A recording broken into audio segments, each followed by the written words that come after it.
প্রায় প্রতিদিনই কোথাও না কোথাও থেকে ঘুরতে আসে, দেখতে আসে প্রাকৃতিক সৌন্দর্য। অপরূপভাবে এই হাতির ঝিলটাকে সাজিয়ে গুছিয়ে তুলেছেন। সেই হাতির ঝিলটা আজ কয়েকদিন প্রায় অপরিষ্কার পরিত্যক্ত হয়ে আছে। আমিও ঠিক তেমনই সবার মতো হাতির ঝিলে একটু ঘুরতে গিয়েছি।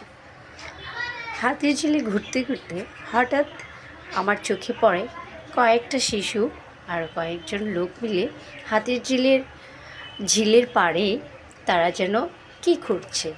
খুব কৌতূহল আর আগ্রহ নিয়ে একটু এগিয়ে গেলাম তাদের কাছে। যে দেখে তারা সেই আগের দিনের মানুষের মতো লাঠি দিয়ে খুঁড়ে খুঁড়ে কে যেন করছে। আর একটু সামনে এগিয়ে গিয়ে দেখি তারা সেখানে চাষ করছে। অনেক ছোট বাচ্চারা একটু ছোট ছোট হাতের খুন্তি দিয়ে কোদাল দিয়ে মাটি খুঁড়ে খুঁড়ে তারা চাষ করছে। তাদের প্রশ্ন করলাম, তোমরা এখানে কি করছো? ওরা বলে, আমরা এখানে চাষ করছি।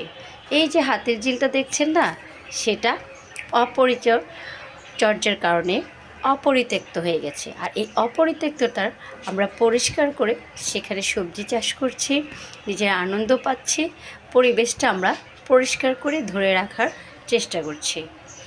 পরিচ্ছন্ন পরিবেশ তো আমাদের জন্যই ভালো, তাই না? কি বলেন? বাচ্চাদের কথাগুলো শুনে আমি একটু অবাক হলাম। এতটুকু বাচ্চা, তারপরও তারা এই সুন্দর করে হাতের ঝিলের পাশে পরিত্যক্ত জায়গাতে তারা শীতের সবজি চাষ করছে, আবার পরিষ্কার পরিচ্ছন্নর কথাও চিন্তা করছে। কি দারুণ তাদের চিন্তা ভাবনা, কি দারুণ তাদের বুদ্ধিমত্তা।